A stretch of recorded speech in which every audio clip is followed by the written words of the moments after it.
Okay, so good morning everyone. So today we continue the class about differential geometry and the study of Einstein manifolds. So maybe you have seen, but I posted on my webpage the video, of the first class, and I sent you by email the notes of the first class as well as an exercise. So the exercise is, I think, relatively easy. This is just an application of the fundamental lemma of tensorial algebra, an application to the study of and definition of the exterior derivative.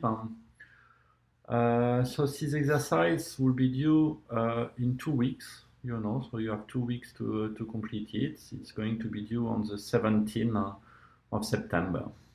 So today we continue the chapter 1 on preliminaries, and we are going to start studying connections, linear connections on bundle.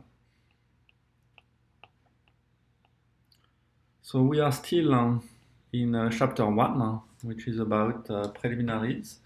And last time we have seen together the fundamental lemma of tensorial algebra that said, roughly speaking, and this is the way you should understand it, that if we have a map,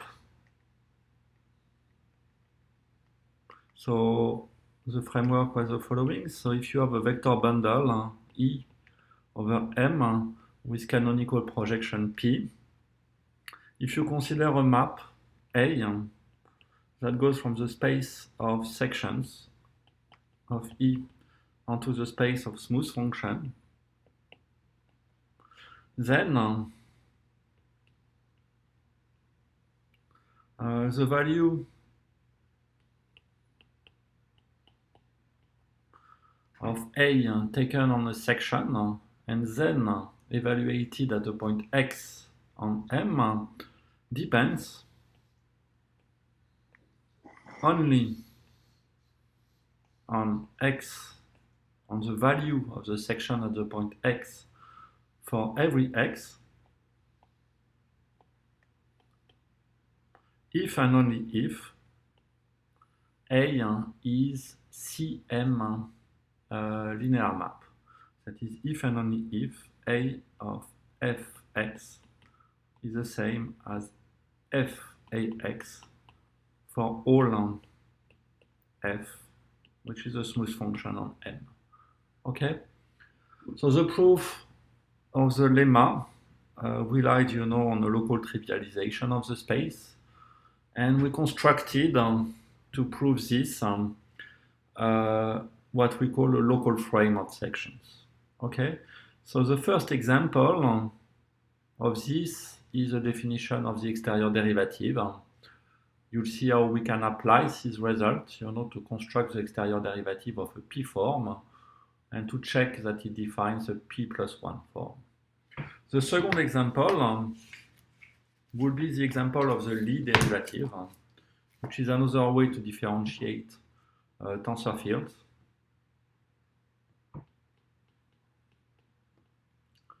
So example 1, exterior derivative. This is the example we covered last time together with the exercise.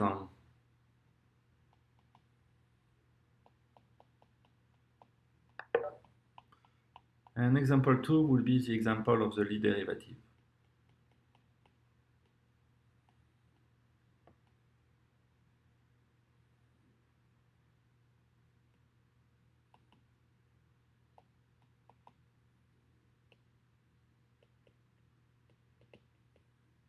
So the Lie derivative is an operation to take a derivative of a tensor field with respect to a vector field.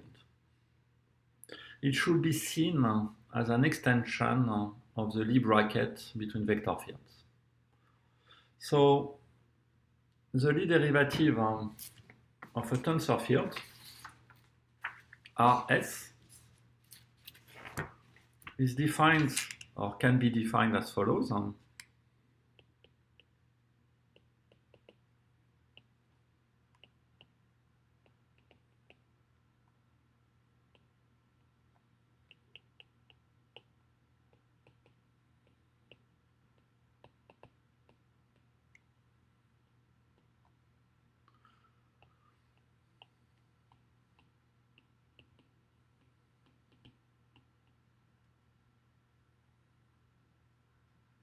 x is itself, so is itself a RS tensor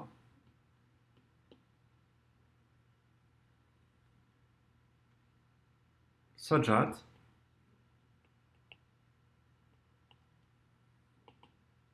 so the Lie derivative of a R0 tensor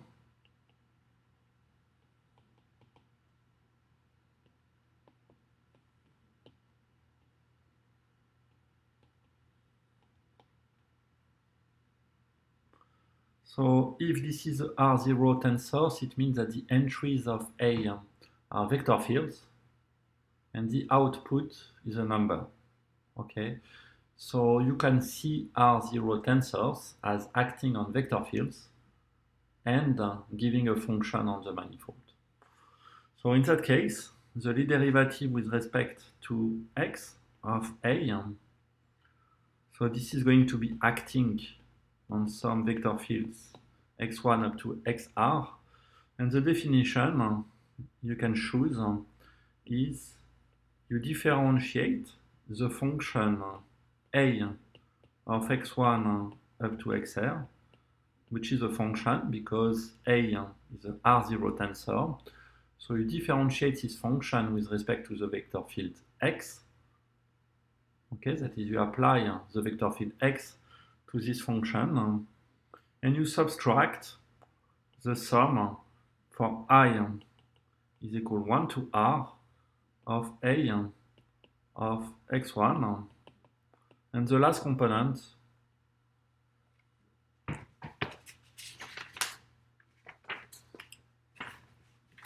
so in the middle you have the Lie bracket between x and xi, and the last component is xr.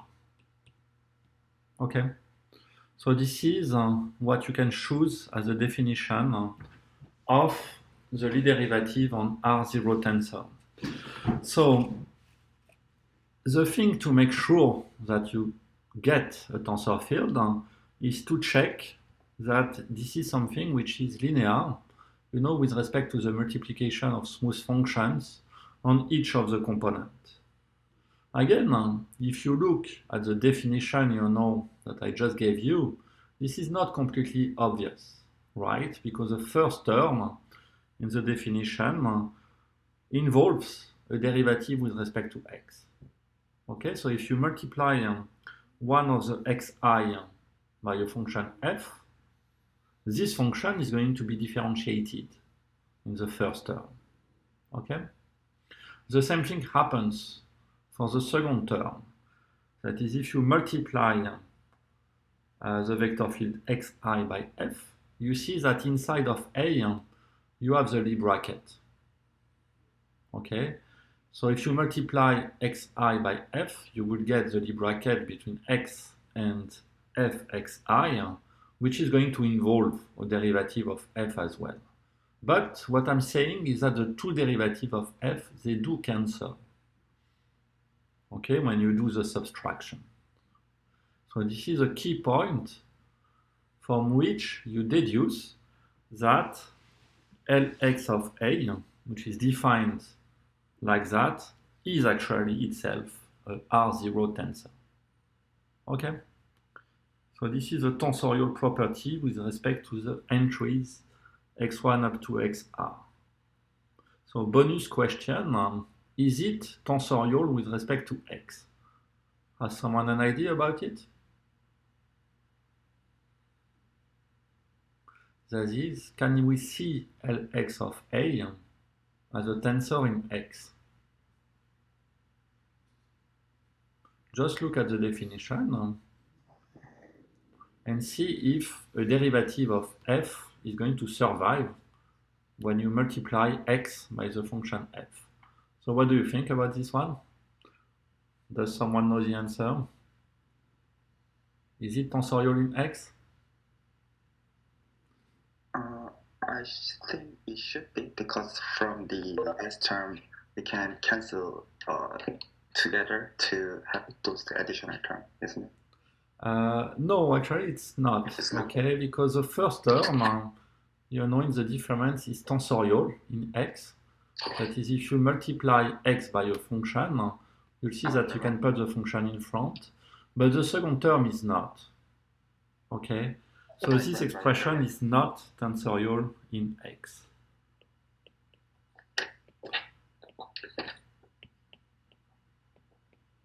Because But linear connection is not the tensor, am I right? What is this? Linear connection itself is not a tensor. So this is exactly what is going to make the difference between connections and Lie derivative. So this is one of the main motivation to introduce connection, is that connections are going to be tensorial with respect to the vector fields in which you take the direction. That's why the Lie derivative is not a good way, to compute actually directional derivatives. You should see the Lie derivative as an extension of the Lie bracket, not really as a directional derivative. Okay, so this is tensorial in x1 up to xr. So this is the definition for R0 tensors, which are tensors for which the entries are vector fields and the output is a function. Now for R1 tensor,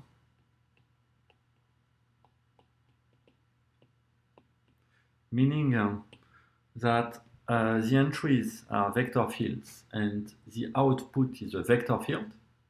Okay, so this is what is R1 tensor. We can define the Lie derivative of A along x as follows.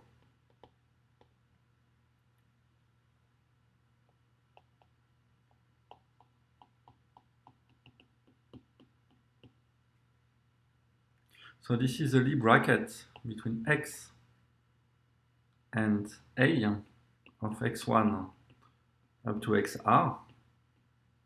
Okay, you can do that because if A is a R1 tensor, this means that A of x1 up to xr is going to be a vector field. Okay, so you can compute the Lie bracket with the vector field x, and then you subtract the sum for I is 1 to r of A of x1 Lie bracket between x and xi xr. Okay, so you subtract this vector field. So we inspect again the tensorial property with respect to the component. So the first question is, we want the output, that is Lx of A, to be a R1 tensor as well. So we need to check the tensorial property with respect to the component xi. So the same question as before. If you multiply one of the component xi by a function f, you'll see that the first term, which is the Lie bracket, is going to involve, a derivative of f with respect to x, because you would have to compute the Lie bracket between x and f a, okay, which is equal exactly, to x f a, and then you have the Lie bracket. So there is a derivative of f in the first term, but the same term is going to appear in the second term. That is, also in the second term you will have a derivative of f, okay, if you multiply xi by f. And my claim again is that these two derivatives cancel, when you do the computation, so that this is indeed tensorial in x1 up to xr. Okay, this is CM linear map. Is it tensorial in x? The same question as before.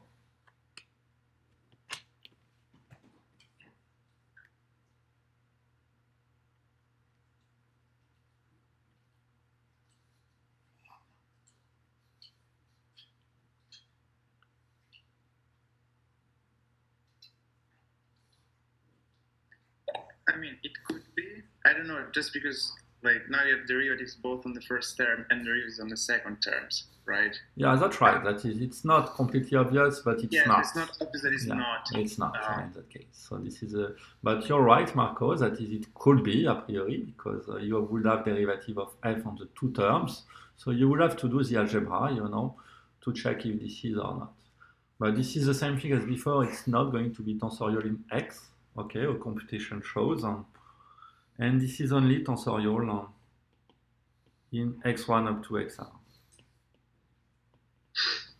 The extra terms come in the second part, right? Because you've got x being bracketed with each of the individual x1, x2, x3. Yeah, that's right. Exactly.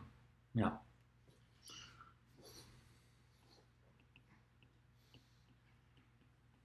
So this is how the Lie derivative is defined, on R1 tensors. So the tensorial property says that Lx of A is a R1 tensor.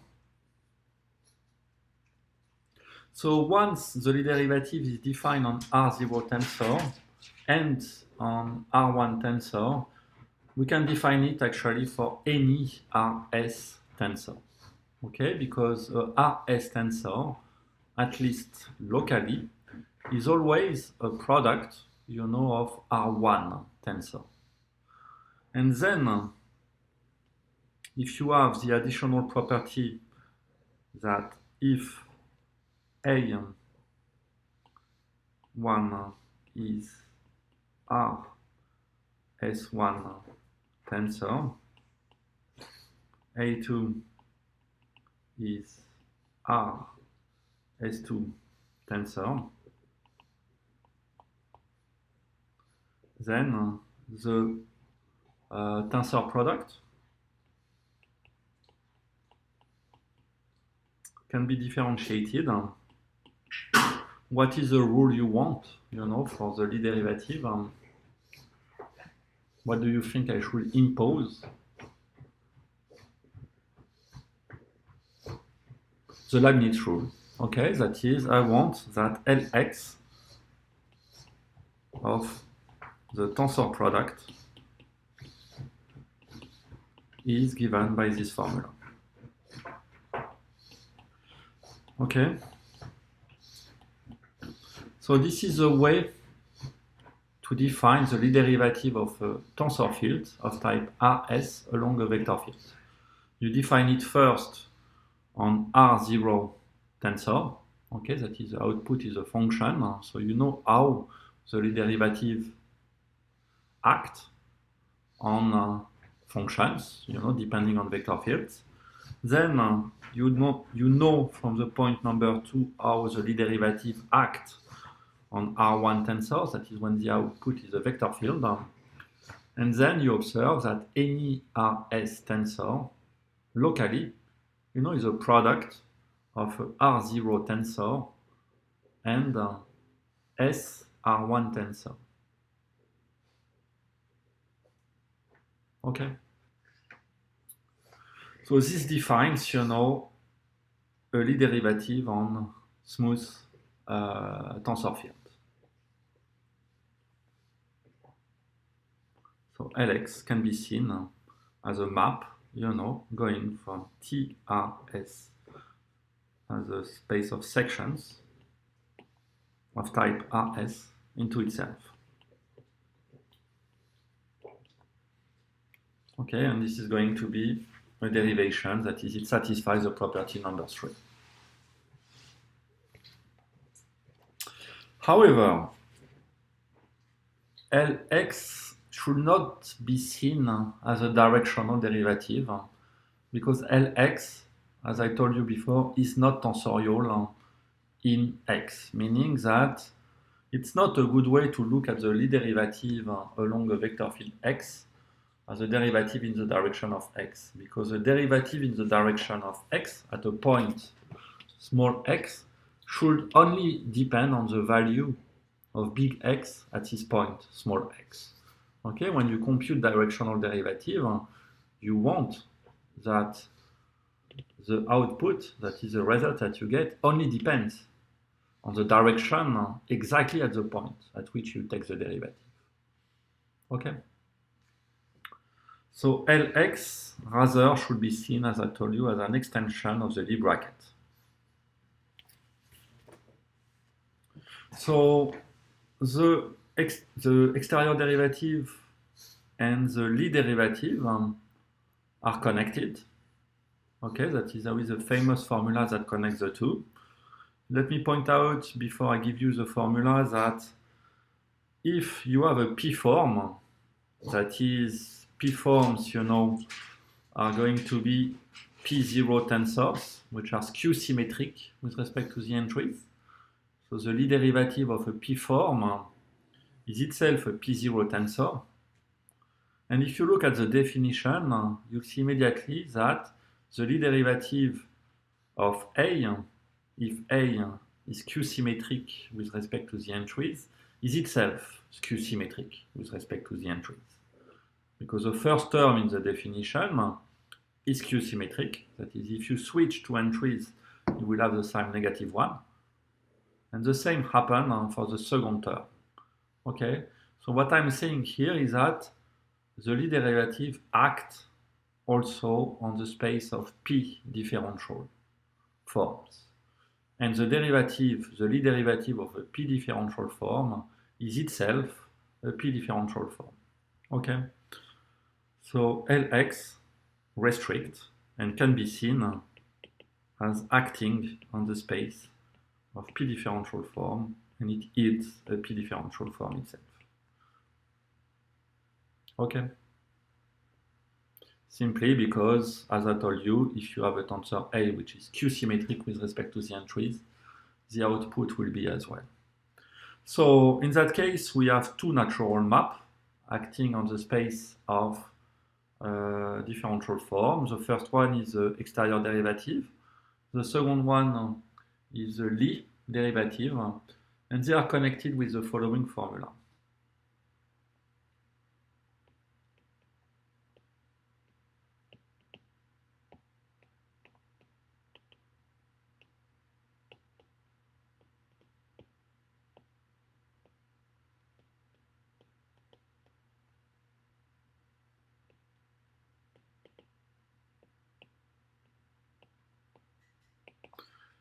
So the formula is, if you look at the Lie derivative of a P form alpha along a vector field X, it can be computed as the interior product with respect to X of the P plus 1 form d alpha plus d of Ix of alpha.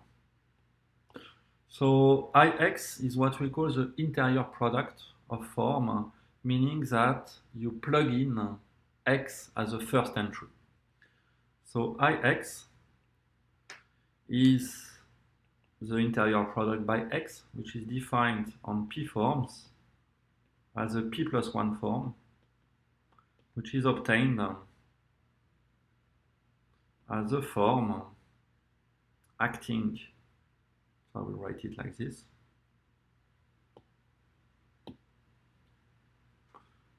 Ix of alpha, so it's a P plus 1 form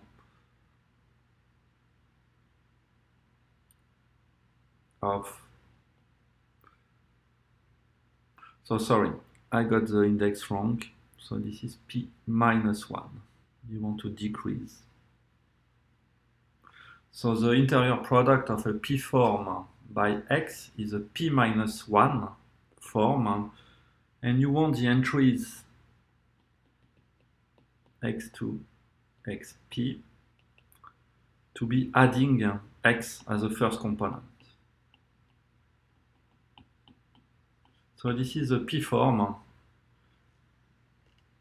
that you get. Okay, so if you start from a P form alpha, Ix of alpha is a P minus 1 form, which is defined by just looking at the first component X. Okay, that is, you freeze the first component.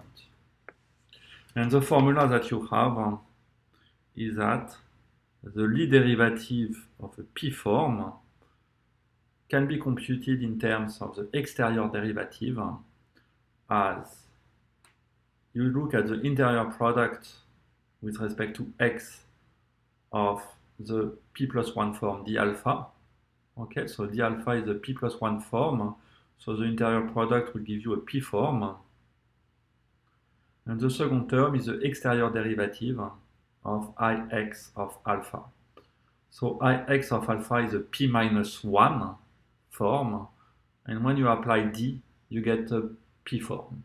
Okay, so the first d in the formula acts on p forms, okay, but the second d acts on p minus 1 forms. So the formula which is written here is actually not difficult to prove if you use the definition I gave you for the Lie derivative and the definition for the exterior derivatives. Okay, that is, this is simply 3 or 4 lines of computation to check that his identity is satisfied. Okay, so the Lie derivative on p forms can be computed in terms of the exterior derivative. Professor? Yes? Is it clear from this formula, or am I being silly, that the exact differential forms are in the kernel of the leader of this leader? Is it clear from this formula that what? Does this formula imply that exact differential forms are in the kernel of the leader? No, it does not. It's not obvious. You will have to check commutation properties, you know, between D and Lx. But I'm wondering if you put if you simply replace alpha with d alpha. Yes, you will have to check that you can commute, you know, the interior product with the exterior derivative. Okay. Right. Thank you. Okay. Okay. So these are the two natural operations, you know, which are defined on tensor fields. The Lie derivative on one hand, so this one is defined for any Rs tensor fields. And then you have the exterior derivative, which is defined only on p differential forms, but it's connected to the Lie derivative by the formula that I just gave you. So it means that essentially, you know, so far, the only way to differentiate tensors that we have is the Lie derivative. Okay, but the Lie derivative, as I told you before, it's not tensorial with respect to the vector with respect to which you take the derivative. That is, Lx is not tensorial in x. So it's not a good way to see it as a directional derivative. This is why we introduce linear connections on vector bundles.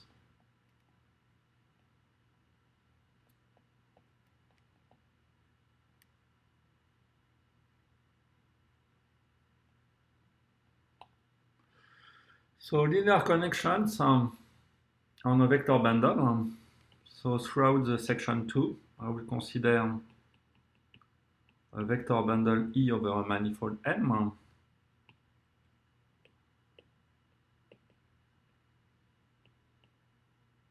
As usual, I denote by gamma of E the space of sections.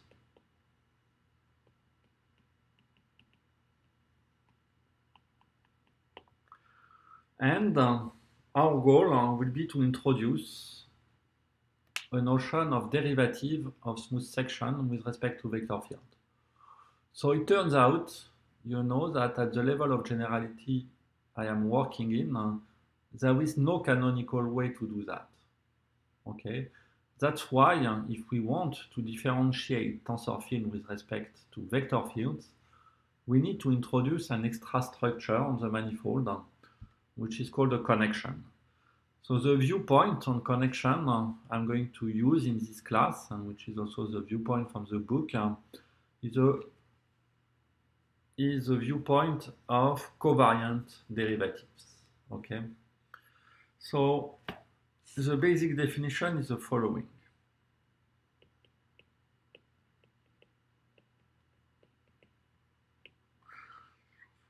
So a linear connection on the vector bundle E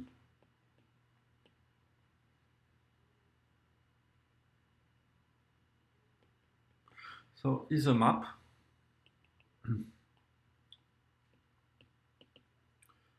So the nabla, okay, that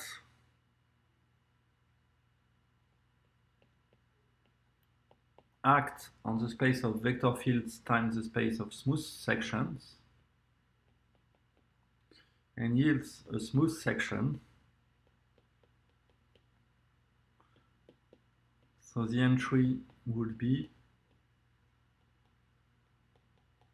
like that. That is, we denote nabla, nabla's subindex of E. So E is a section of the bundle and X is a vector field. Okay? And the output, nabla X of E, is a section of the bundle. So we want some properties to be satisfied. So there are three properties. The first one is a tensorial property with respect to X, meaning that nabla of fx plus gy of a section E. So I should not use the same symbol. So for section I will use S.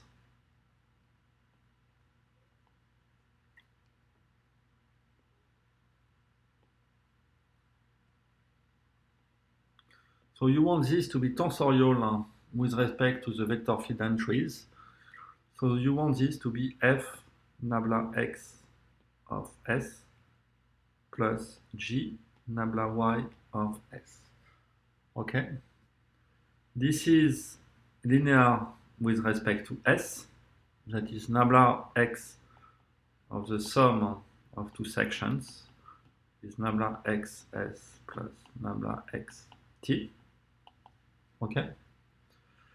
And this is not tensorial with respect to S, but the key point is that it acts as a derivative, meaning that we want the Leibniz rule to be satisfied. If you multiply S by a function f, you want this to be xf of S plus f nabla x of S. Okay? So this should be true for any function f and section S. So you want these three properties to be satisfied. So the first one tells you that this is tensorial with respect to the vector field entry. As a consequence, of the fundamental lemma of tensorial algebra, this means that nabla x of S at the point x only depends on the value of big X at the point x. Okay? So this is my first remark. That nabla x of S, when you compute this at the point x on the manifold, only depends on the value of x at x. Okay? This is a consequence of property number one together with the fundamental lemma of tensorial algebra. Okay? So this property, together with the property 2 and 3,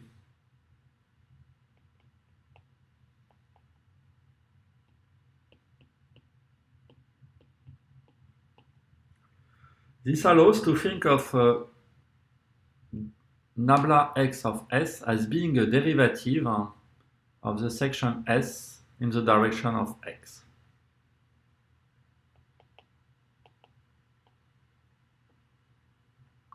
To think of nabla x of S of x as a derivative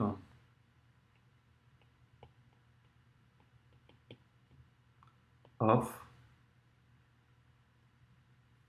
S in the direction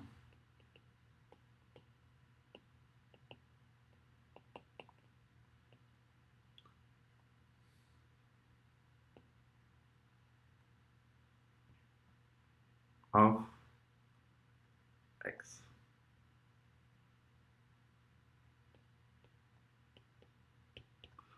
Does it make sense to you? However, you should be understanding that connections, which show that they always exist, at least locally, but they are not unique. Okay, so meaning that there is no canonical way to define the derivative of a tensor in the direction of a vector. The main point is that on a general manifold, or on a general vector bundle, we know that the fibers at two different points are isomorphic, right? Because the fibers are vector spaces with the same dimension. However, there is no canonical isomorphism. We just know that they are isomorphic, that is, there exists at least one. But there is no canonical one. Meaning that if you want to make small variation of a tensor field, you have no canonical way to identify the fibers at two different points. So what a connection gives, that is, if you give yourself a connection, this is a way to identify two fibers, at two different points. So how do connections look like, and why do they exist? So before I go to this description, of connections, let me introduce a convenient way, to do computations on connections. And in particular, this is the following lemma that we are going to use quite a lot in the SQL, even if this is not very difficult. This is if nabla and nabla hat are two connections on a manifold or on a vector bundle, then the difference is a tensor. Okay, so in other words, then there exists a tensor A, which is going to be given by a section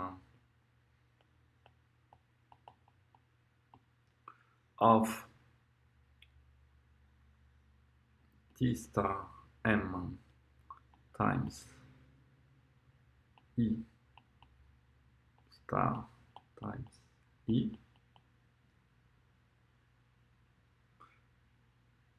So this section I'm going to call A, such that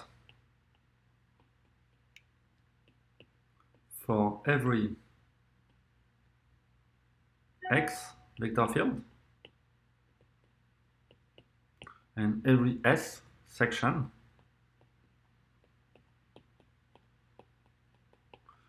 nabla of XS can be computed in terms of nabla hat plus A XS. Okay?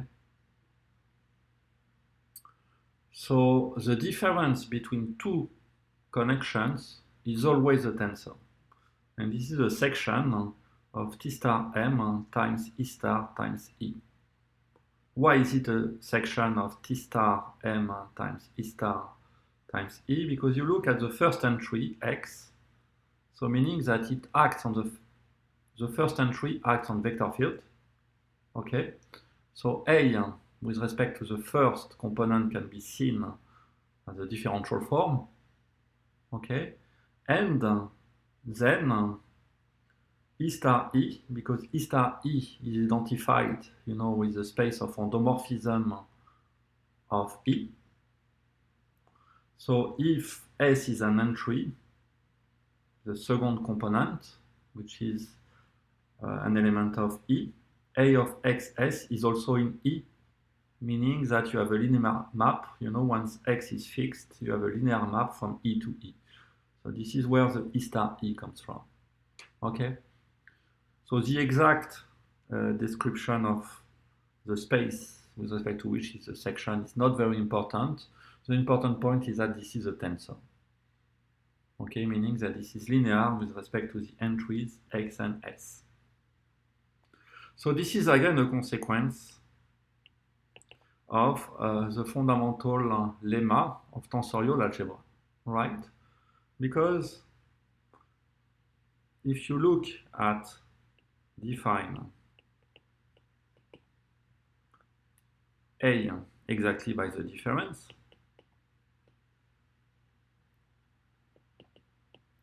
that is nabla x minus nabla a star x, what I claim is that now A is going to be tensorial in big X and S.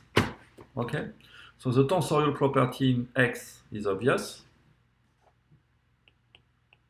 because both nabla and nabla hat are tensorial in X.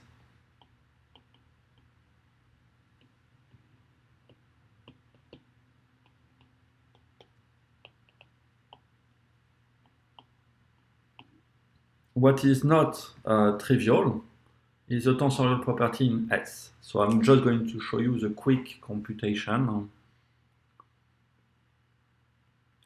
that if you look at X of Fs, so what you get is nabla X of Fs minus nabla hat X of Fs.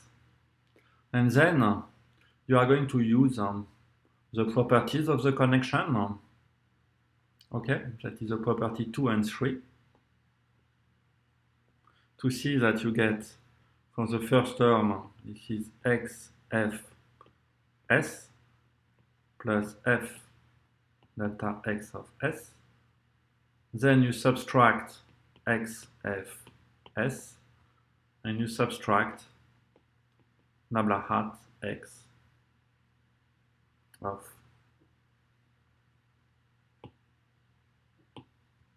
the last term you subtract is F nabla hat X of S. Okay, so the derivative in F cancel.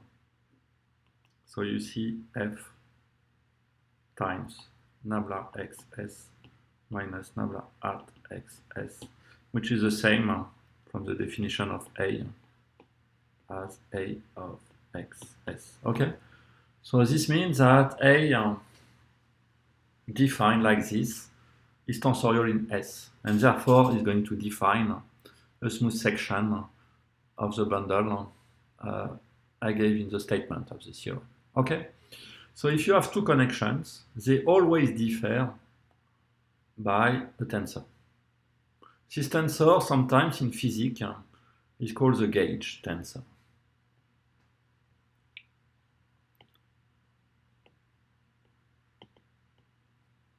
A is sometimes called a gauge.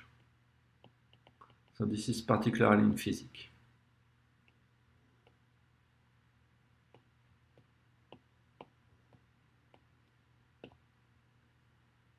Okay.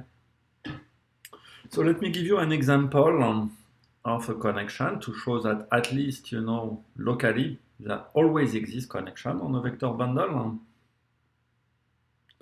This is called the trivial connection.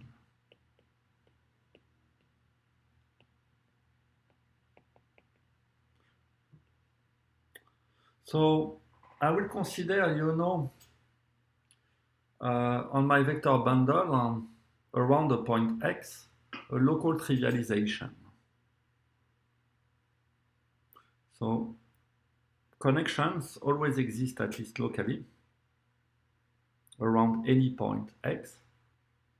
So you take X in M and you take a local trivialization of the bundle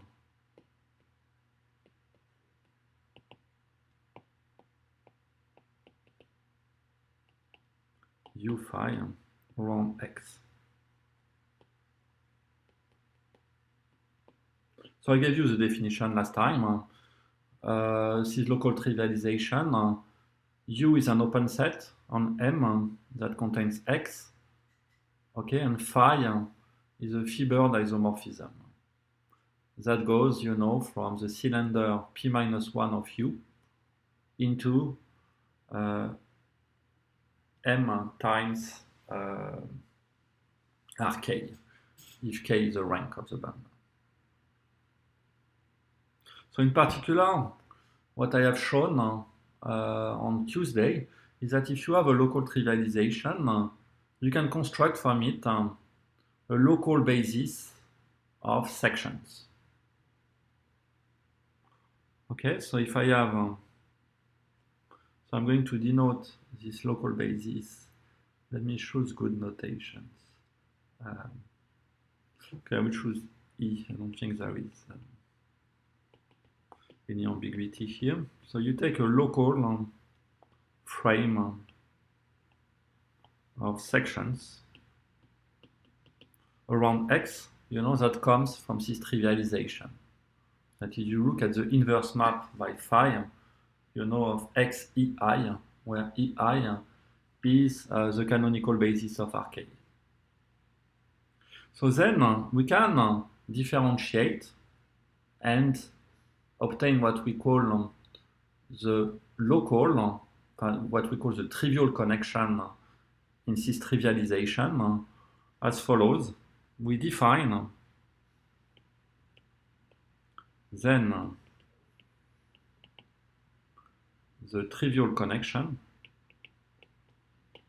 So this trivial connection is going to be depending on the trivialization you choose. Okay, so keep in mind that the notion of trivial connection is not intrinsic, because to construct this connection, I used a trivialization of the space. That is, I'm using local charts. So this trivial connection, I will denote it by nabla 0, okay, by the requirement that nabla 0 of EI of X is equal to 0 for every vector field X.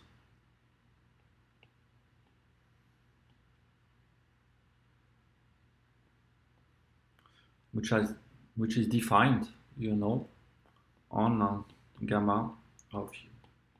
So why does it exist?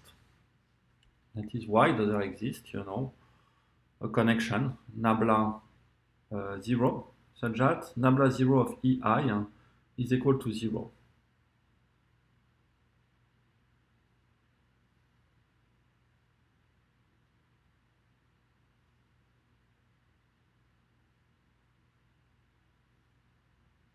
Yes, why is it true that I can construct some nabla 0? So why is that? Well, you just look, at the definition of a connection. So to define a connection, so I will come back to the definition of connection on my iPad. To define a connection, what you need is to define nabla x of S when S is a smooth section and X is a vector field. So in our case, the EI are going to form a local frame of the space of smooth section, meaning that any smooth section is a linear combination of the EI, right?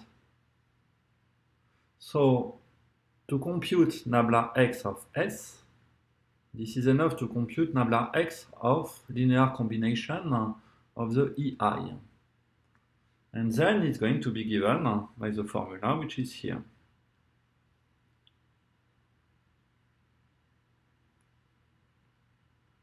That is nabla 0 x of any linear combination fi k ek.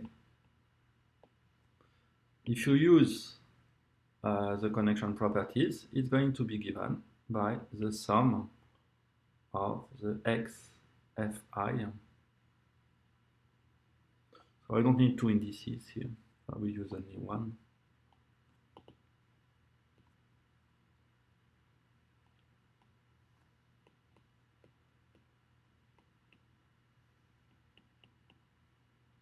Okay. So this is a formula for the trivial connection with respect to the trivialization U phi. So connections always exist, locally. So of course it's not unique because you can add any section A and you will get another connection. So this notion of trivial connection is actually useful, to do computations because we have the following definition. So if you consider a connection nabla be a connection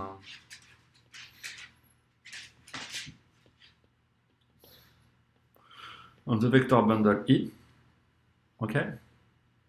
So we know that if you have a trivialization of the vector bundle,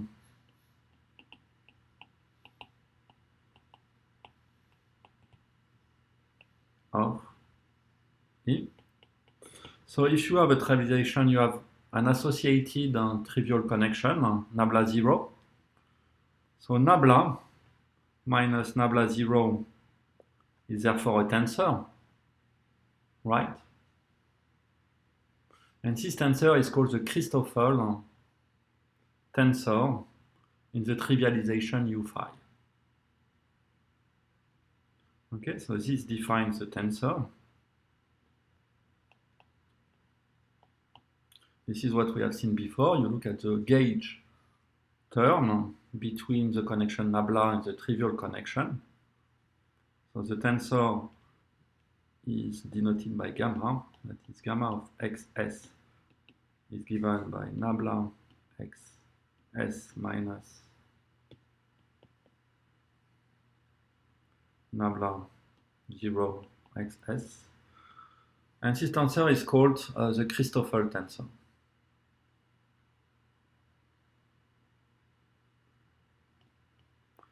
Gamma is called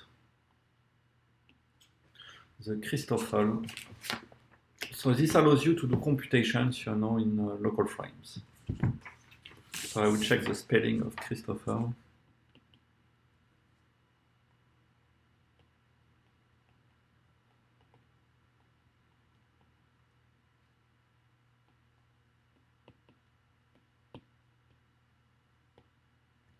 So be aware that the Christoffel tensor depends, on the trivialization U phi.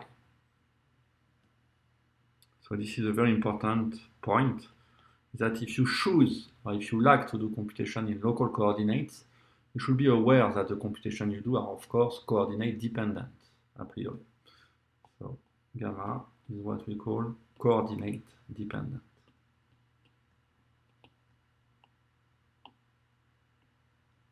Because from the very construction, its definition depends on the trivialization you choose. Okay, because the trivial connection depends itself on the trivialization.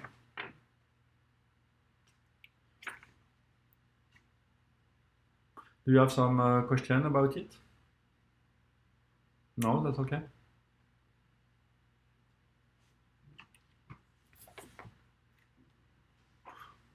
So a lemma, which is also quite often useful. So by the way, maybe I should try this again. From this construction, it is clear that we described all the possible connections, around the point. That is, any connection, the set of connections, is exactly the set of trivial connection plus gauge term. And the gauge term A can be any tensor, acting on X and S. So the following lemma is very useful for computations. If you have a point X in M, and if you have a connection nabla on E,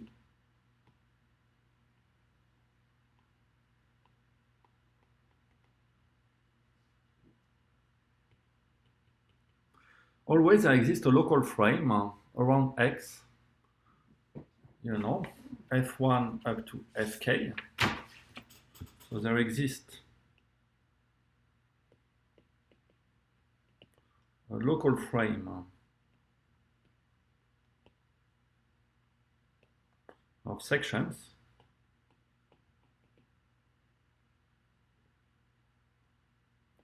f1 fk around x.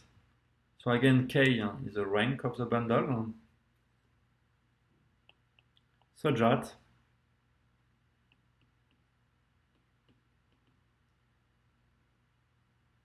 at the point x exactly, the covariant derivative are all equal to 0.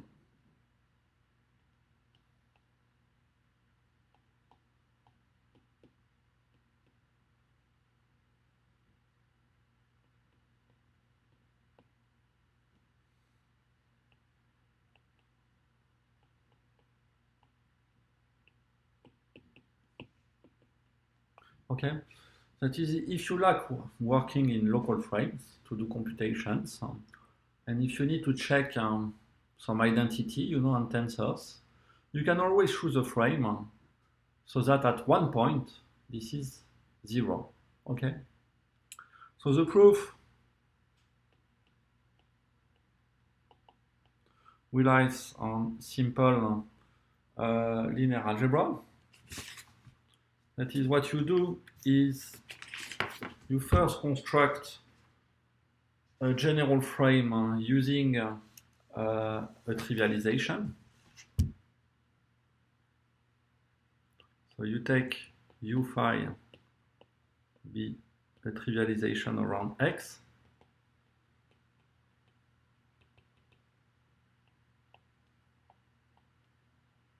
You take E1 up to EK, the associated local frame.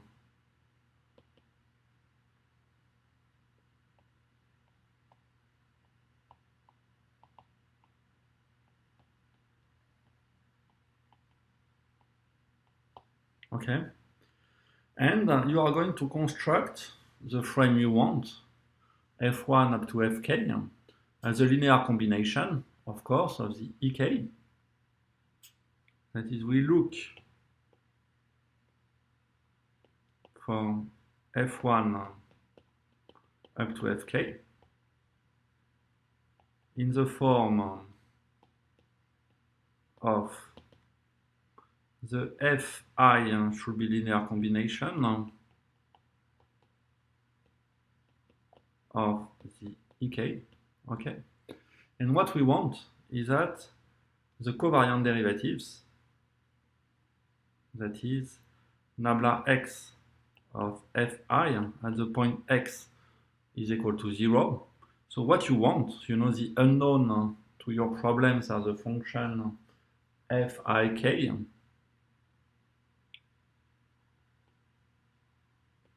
We want this that it's equal to 0 at the point x. So we want, if you do the computation, that x fik ek plus the sum of the fik nabla x of ek is equal to 0, for any x. So if you want that this is 0 for any x, well, this is enough that this is 0 for any ej, right? Because any vector field x, I'm not going to choose the same notations. So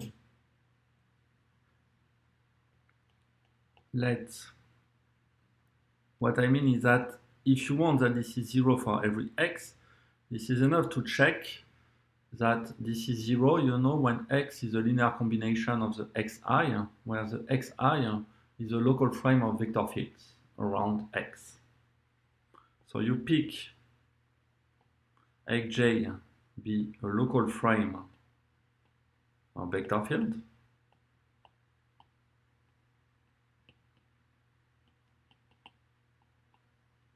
So that nabla x of fi is equal to 0, this is enough that nabla xj of fi is equal to 0.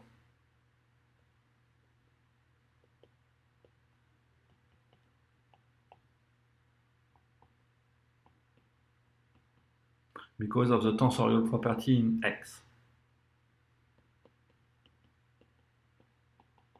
Okay? So at the end of the day, what I want on my system of functions f, I, k is the following.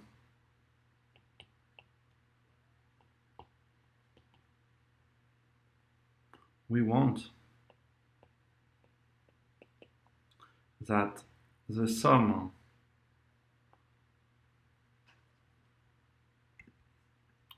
of the x, j, f, I, e, k, and the summation is over k, okay, plus the sum of the f, I, k, nabla x, j, e, k at x,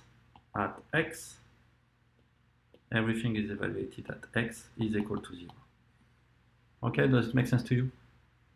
So now comes the choice of the function x, j, the function fik of x. So I want that the fi form a local frame. Okay, so I'm going to choose the function fik. I have all the freedom I want, at this point. First, I will want that they coincide with my frame ek, at the point x. So I will choose the function fik in such a way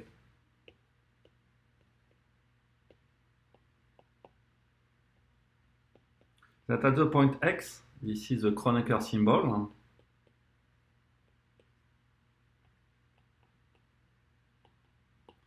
this is equal to delta ik, okay, which is 0 if a, and this is 1 if I is equal to k. Okay, with this constraint, my system of equation becomes, if I look at the point x, so we want, so the second term, in the sum reduces to only one term when I is equal to k. So what I want is nabla j,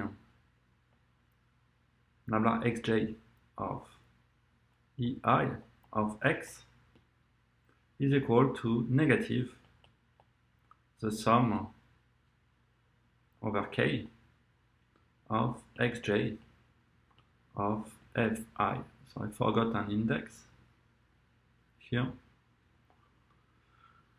Fik of x, ek of x. Okay. So now the question is, can I find such functions fik? Is it possible?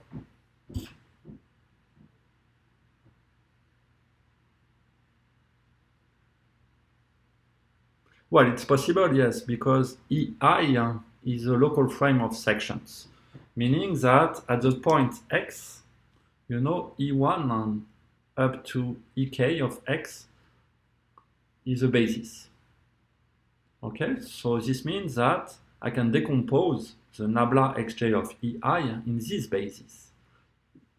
So from the beginning, we know that nabla xj of EI at the point x is going to be a linear combination of the EK. Okay? And the coefficients of this linear combination, they do exist. And I want them to be equal to xj of fik. So it will be enough to construct, function fik whose derivative is given exactly by the coefficient. You can always do that. Okay, that is, you can construct the fij locally. They can be described as linear map. So I will write a little bit the argument. So we know that the AKs form a basis in the local frame of section.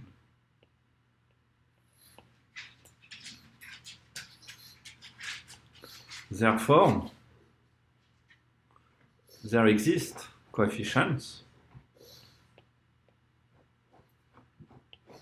nabla xj of ej.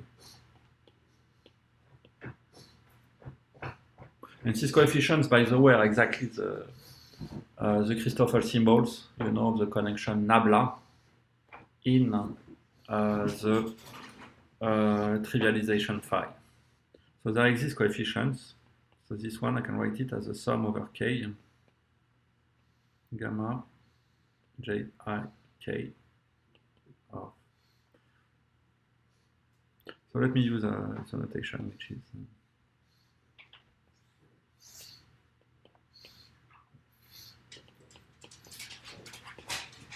for some. So we know at least that they exist. Okay.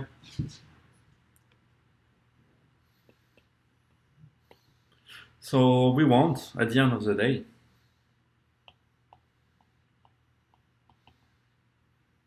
xj of fi k is equal to negative gamma j I k.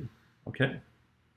And remember, the constraint is this. It should only be true at one point, at the point x.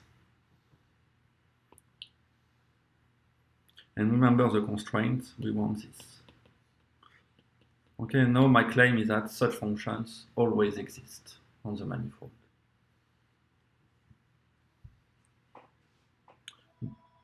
Okay, you can choose fik to be linear, you know, in a system of coordinates. Does it make sense to you, or you want a little bit more details? You will see how to construct explicitly those functions fik. You know, it's not very restrictive because it should only be true at one point. So I will let this to you as an exercise and show that such functions exist.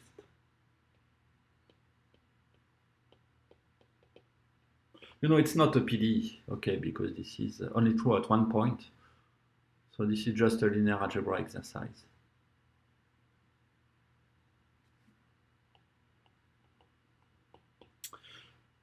Okay, so this concludes the proof of the lemma. So let me again describe the lemma. If you have a connection, any connection, you know, on a vector bundle, so first, what you can do is to construct a local frame of sections around the point. And you can choose this local frame in such a way that the covariant derivative in any direction, you know, of the element of the frame are 0 exactly at the point x. Okay.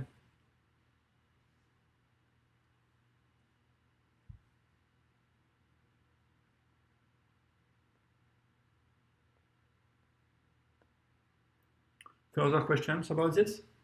No, this is clear to you? Okay. So let me see if there is something more that I wanted to say. Yes, maybe something like that. Remark. You see that the above property is only true at the point x. Okay. In general, we cannot find local frames, you know, which are parallel on the open set. Okay. That is, this is too restrictive to impose that you have parallel frames at more than one point. This requires further assumptions. Okay, so for instance, if you are thinking about Riemannian geometry that we'll speak about later, this will mean that the curvature is 0.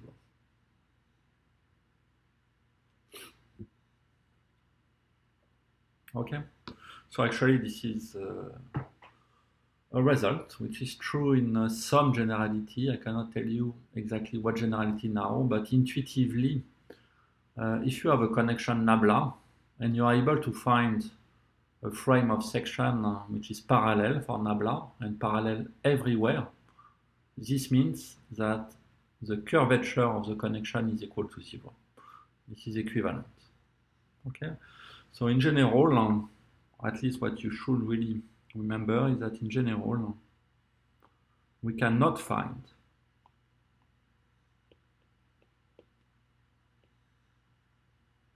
local frames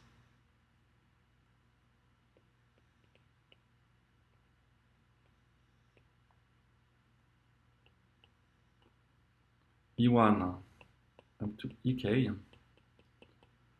which are parallel at more than one point, such that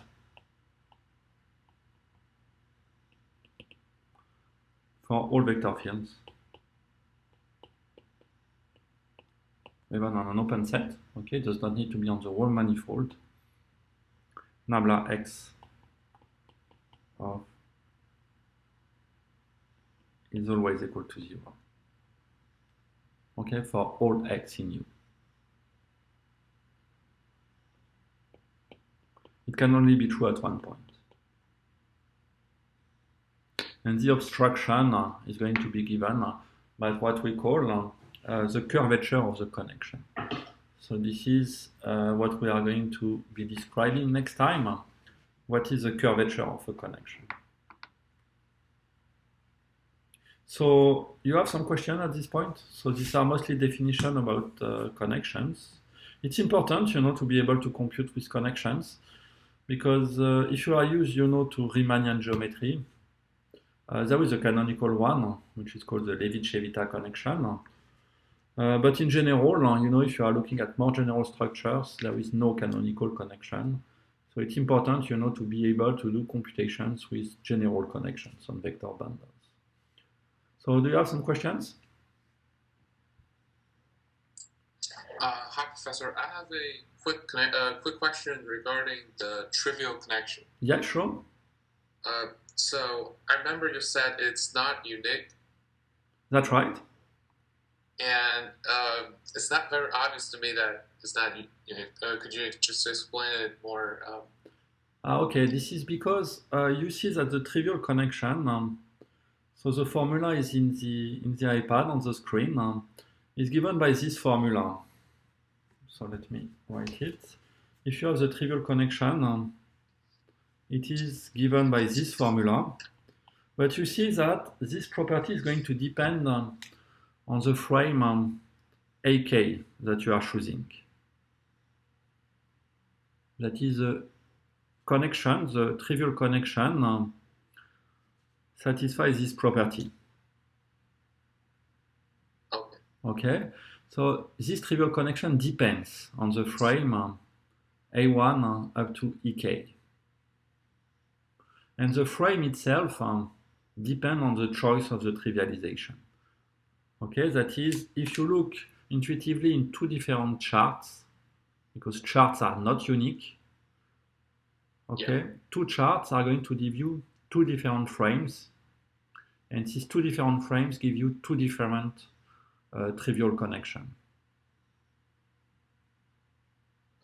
Okay, does it make sense to you? Thanks. Yeah. Okay, very good.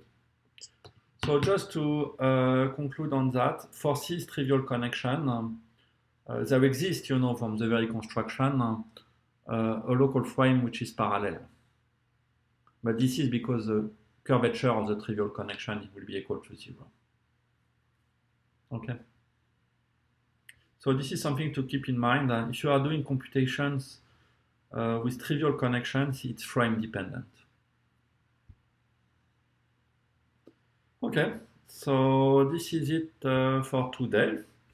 So we'll meet. I will be posting as usual, the recording of the lecture on my webpage today. Last time it took 8 hours, to upload.